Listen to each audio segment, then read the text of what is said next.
wash basin with broken and missing pieces into a more modern and trendy piece. Stay tuned, you will see my struggles along the way. But look at how beautiful it is now. Hi, my name is Packy, creator of Pack Rat's Shack. I upcycle furniture, build out of pallet wood, finish interior spaces, and have a vendor booth for my creations. Welcome to my world. I would like to start out by saying this particular piece had been in the works for approximately 3 years. Well, I started on it 3 years or so ago, but I set it aside because I did not have a complete vision of what I wanted it to look like in the end. I applied 2 coats of Rust-Oleum primer spray. I'm thinking I should have used the gray, but this is what I had on hand, and also I know it blocks the tannin bleed-throughs quite well, which is inevitable with this older piece.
Here I am checking the pieces together to see how my color choices work. I really love the contrast of the dark stain to the lighter paint. Now I need to reacquaint myself with how this all goes back together. It's been apart for far too long. Once I get it all figured out, I seal both the shelves to protect them while I reassemble the piece.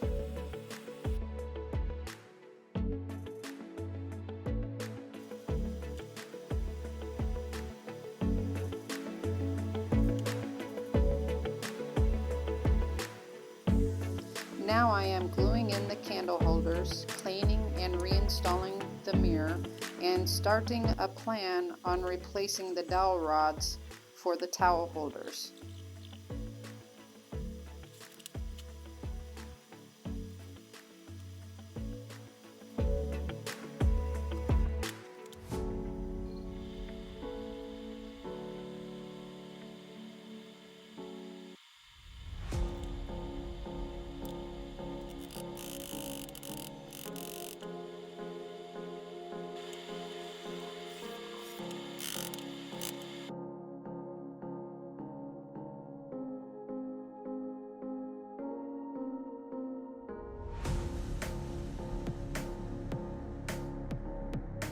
I soak my dowel rod in warm water and then clamp it to the curved edge of this table I happen to be refinishing as well.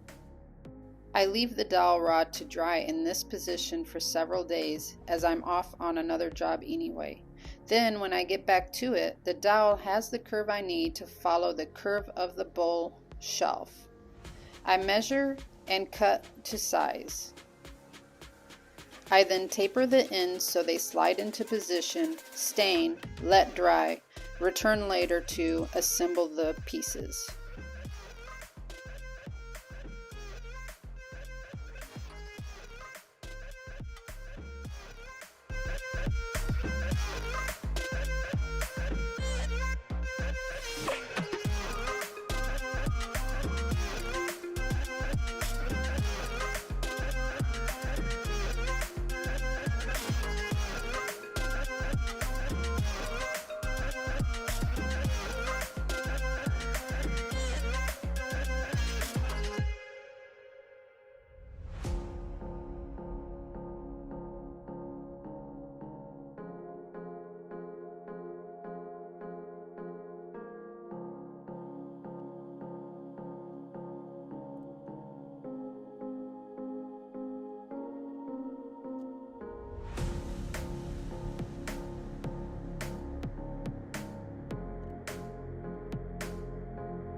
After everything is assembled and dried in, I clean it off with a tack cloth, cover the mirror, and then spray 3 coats of Minwax polycrylic satin finish. Hey, that's pretty good.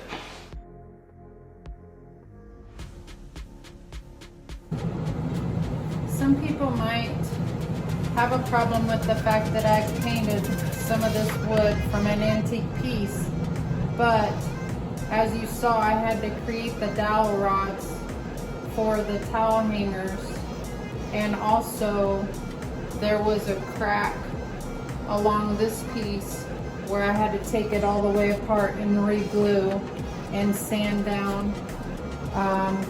And this piece turned out really good. So with putting this piece back together, there is a piece attached underneath to help hold everything together along with the glue that I put in between. And the bowl that came with it is cracked. Something fell on it apparently, and it's cracked. Not all the way through to where it's going to break. Well, I mean slightly all the way through.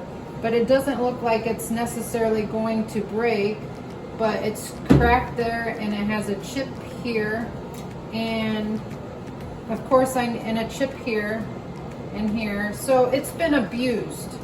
So with this bowl being broken to the point where it doesn't look good anymore, I was planning on not only transforming it to a color that matches what I've already painted, but also just more modern, and try to glaze it over in a way where it will even out those imperfections. So resins are self-leveling, and you put them on thicker, like I think they say about the thickness of a penny at a time, to let it set in. And even if I have to do more than one coat to get it pretty even, then it's another thing to learn how to do and practice. Hopefully the metallic blue shows through. I've seen some on YouTube where it really didn't show through that much, but again, it could be like the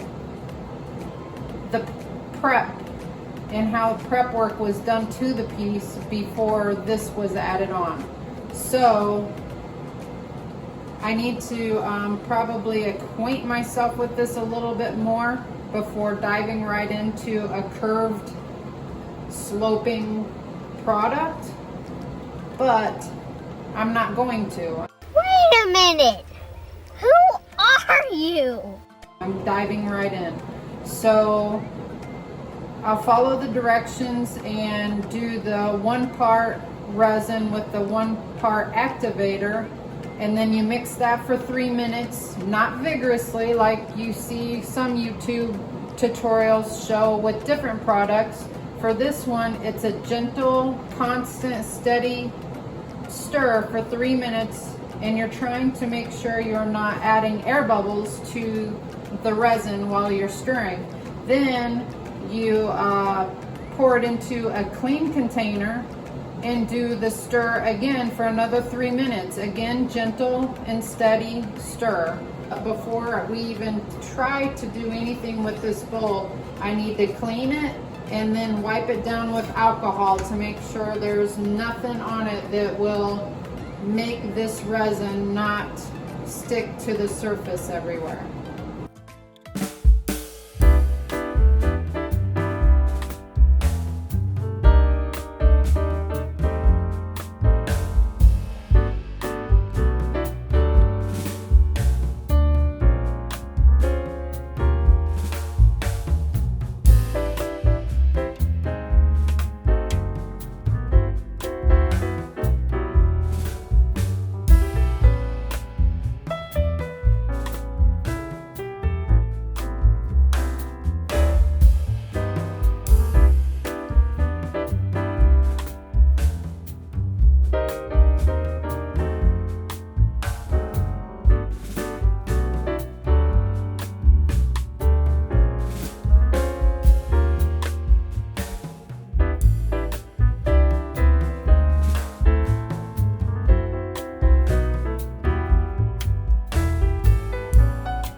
So, obviously, by watching this, I probably did several things not correct, which is why it was a total fail. But the thing is that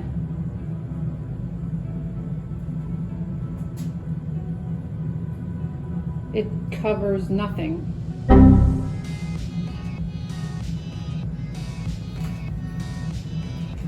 It's not coated it to where there's any color left behind. So when you get something and it's called super glaze and it looks like this, well, even at the bottom of the bowl, it does not look like the picture. I don't think the whole color scheme thing has much to do with me having no experience on doing a pour. The color is what they produced, regardless of how I use it. And it just didn't come out to be anything brilliant like this image makes it look like it would be.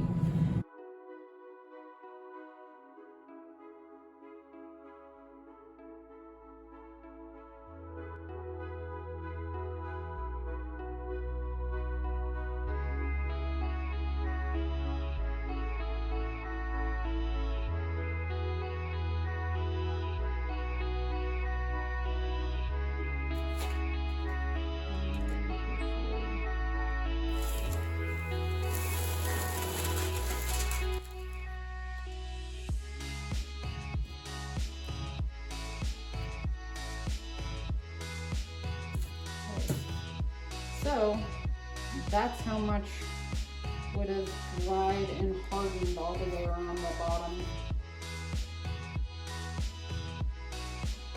Alright, it's the next day and this is all dry, even down with the pool. But I can feel a wee bit of texture from like debris or whatnot that got into the resin while I was moving it around, which I was aware that was going on. And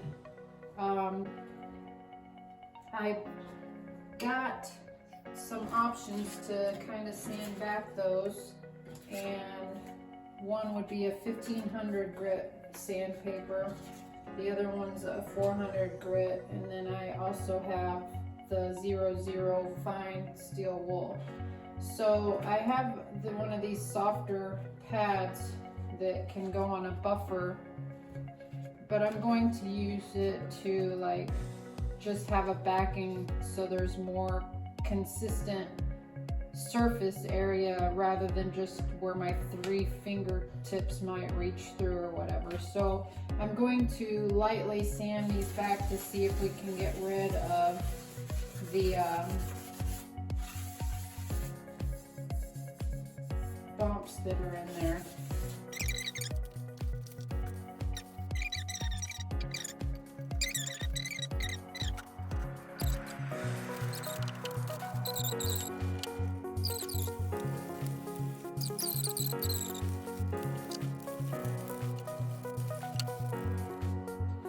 Okay, now I've got a tack cloth and I'm going to get all of the debris up.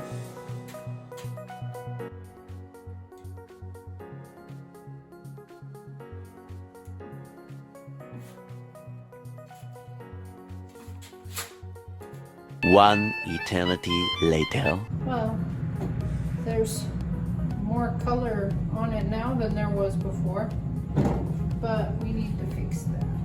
Look. So.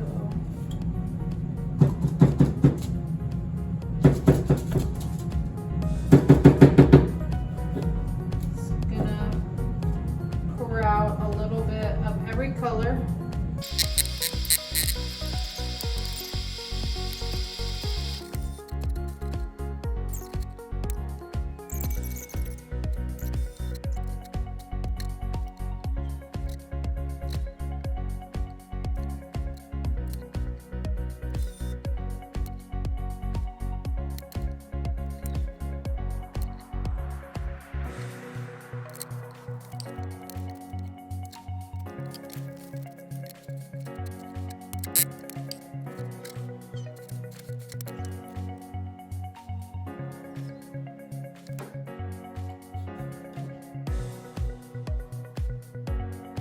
it's the next day and we're gonna keep moving on this. As you can see, there's no cracks or chips that are evident anymore, but it is a thin coat and needs to be done again to have more of a solid look to it. It actually feels really good. It's kind of got a soft, I wouldn't necessarily say velvety, but it's really smooth. It's a nice feel. It actually feels better than the ceramic bowl actually felt. And you can also see that it's not by any means trying to be an exact same color that I chose. This, if you remember, was Rainy Days, which was a magnolia color chalk spray, but it's going to coordinate very well. And when we're all done, I might do something to protect the top rolled edge here, but maybe spray down through here so that when you see it, you don't see this cream color. It might actually be a good idea to go ahead and spray that first before we do the second coat. That way then I don't have to worry about all of that. But I wanted to show you, this is the following day after everything's dried. And even though there was still a thin layer of the shaving cream on there, which if it's thick in any area, you can just wipe it off, but the color stayed. So that is kind of in essence where I was hoping to go when it came to this. But that's not what happened. So, and then if you don't like them that bold, if you don't like the colors that bold, this is what you would get if you want to go ahead and wipe down some of the color, kind of like what you wipe back off some color when you're color washing, and then it's a more subtle thing that can be used for the background of something. So those are two ideas that can be used with that marbling technique. But I think I'm gonna go ahead and take this and spray paint it.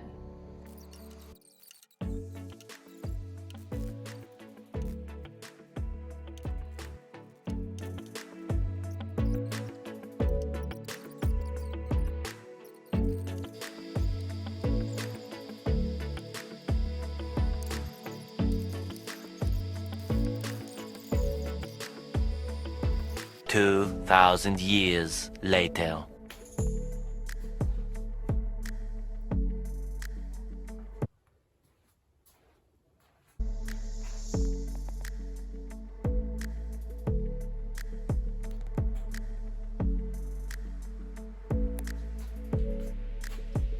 So you can still see like a little bit of where the drip marks were, no matter how much I sanded that down.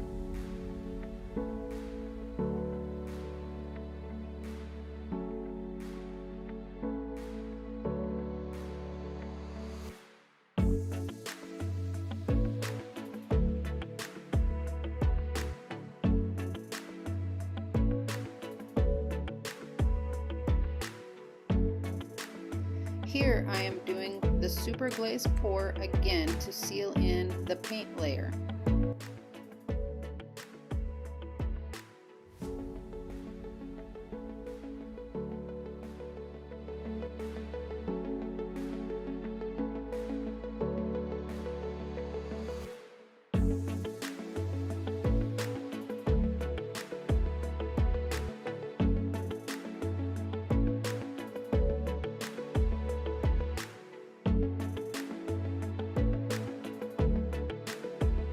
It almost looks like I'm a pro now.